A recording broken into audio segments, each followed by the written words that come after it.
इसका हम कुछ ऑब्जेक्टिव प्रैक्टिस लाए हैं जिसमें कि लगभग 20 ऑब्जेक्टिव होगा और देखते हैं आप लोग कितना जानते हैं। और आप वीडियो में लगे रहेंगे। अगर यदि नए हैं तो चैनल को सब्सक्राइब करें और चलते हैं, शुरू करते हैं। आज का पहला क्वेश्चन है, लिटमस विलियन जब न तो अम्लीय होता है और न ही क्षारीय होता है तब इसका रंग क्या होता है? ऑप्शन ए है लाल, ऑप्शन बी है नीला, ऑप्शन सी है बैंगनी, ऑप्शन डी है काला। तो बताएंगे इसमें से क्या होगा आंसर? चलिए आंसर को देखते हैं। ऑप्शन सी है बैंगनी है आपका। जब आपका ना ही अम्ल होगा ना ही क्षारीय होगा तो लिटमस पत्र जो है बैंगनी रंग का होगा। ठीक है, चलते हैं नेक्स्ट क्वेश्चन की ओर। अगला क्वेश्चन है, किसी उदासीन विलयन का पीएच कितना होता है? यानी कि पीएच वैल्यू कितना, पावर ऑफ हाइड्रोक्सी आयन जो होता है, पीएच स्केल हम पढ़ाए हुए थे। यदि आप पढ़े होंगे तो याद होगा कि पीएच मान कितना होता है उदासीन। उदासीन मतलब यही है कि अगर 7 से कम है तो अम्ल होगा, 7 से ज़्यादा है तो क्षार। यानी कि पूरी 7 होगा तो उदासीन होगा। तो आप ऑप्शन नंबर बी आपका सही हो गया। चलिए, सही ऑप्शन बी। ठीक है, अगला क्वेश्चन है, निम्न में कौन लवण है? HCl, NaOH, K2SO4, NaOH। बताइए इनमें से कौन सा लवण है? तो आप बताएंगे HCl क्या है, NaOH क्या है, K2SO4 क्या है? तो आपको पता ही है। बताइए तो ऑप्शन क्या होगा? ए होगा, बी होगा, सी होगा? चलिए देखते हैं ऑप्शन नंबर क्या है। ऑप्शन नंबर K2SO4 यानी कि ऑप्शन नंबर सी आपका सही आंसर होगा। ठीक है, नेक्स्ट क्वेश्चन है, लाल तप्त आयरन पर जल वाष्प से कौन सा कौन सा यौगिक बनता है? लाल तप्त आयरन यानी कि पूरा गर्म किया हुआ आयरन को, यानी कि लोहा को, उसको जल में डालता है तो क्या बनता है? आप इतना याद रखिए कि जल में डालेगा तो ऑक्साइड बनेगा, तो यानी कि Fe3O4 यानी कि फेरिक ऑक्साइड बन जाएगा। क्या हो जाएगा? Ferric oxide. चलिए ठीक है, Fe3O4 यानी कि ऑप्शन नंबर सी। ठीक है, नेक्स्ट, हमारे शरीर का पीएच परास क्या होता है? हमारे शरीर का पीएच परास वैल्यू क्या होता है? 6 से 6.8 तक, 7.0 से 7.8 तक, 2.1 से 3.8 तक, 5.1 से 5.8 तक। क्या होता है बताइए तो? चलिए देखते हैं।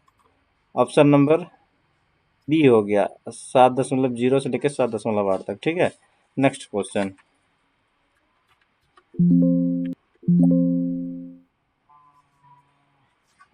है, हमारे शरीर का पीएच तो बता ही दिए कि आपका 7.8 से होता है। छठा नंबर क्वेश्चन है, बेकिंग सोडा का सूत्र क्या होता है? बेकिंग सोडा यानी कि मीठा सोडा। मीठा सोडा का सूत्र क्या होता है? Na2CO3, CaCO3, NaCO3, NaNO3। बताइए क्या होता है इसका?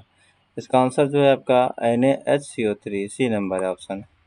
ऑप्शन सी आपका सही है। चलिए option C. Next question, baking soda तो हम लोग पढ़ ही लिए हैं। नेक्स्ट है आपका, प्रबल अम्ल कौन सा है? Lactic, ascorbic, sulphuric, formic. कौन सा अम्ल प्रबल अम्ल है? लैक्टिक अम्ल है, एस्कॉर्बिक अम्ल है, सल्फ्यूरिक अम्ल है, फॉर्मिक अम्ल है? कौन सा अम्ल आपका प्रबल अम्ल है? चलिए आंसर देखते हैं। और सल्फ्यूरिक अम्ल जो है आपका प्रबल अम्ल है। ठीक है, नेक्स्ट क्वेश्चन है आपका, प्रबल क्षार कौन सा है? NH4OH, NaOH, Mg का होल टू, Cu का होल टू। बताइए प्रबल क्षार कौन सा है? ऑप्शन ए है, बी है, सी है, डी है? क्या है?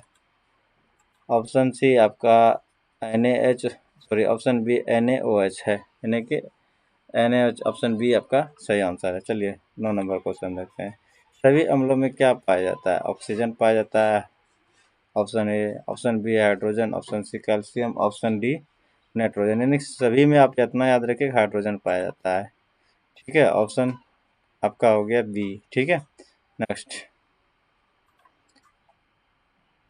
पीएच में पी का अर्थ क्या होता है? पुषांश होता है, पावर होता है, दोनों होता है, इनमें से कोई नहीं। तो आप इतना याद रखिएगा कि पीएच में पी का अर्थ होता है पुषांश। क्या होता है? पुषांश। नेक्स्ट, लिटमस विलियन जब न तो अम्लीय होता है और न ही क्षारीय होता है तब इसका रंग क्या होता है?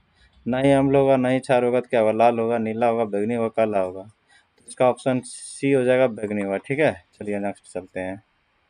नेक्स्ट है आपका, किसी उदासीन विलयन का पीएच कितना होता है? उदासीन, वही तो आपको ये क्वेश्चन फिर से रिपीट हो गया।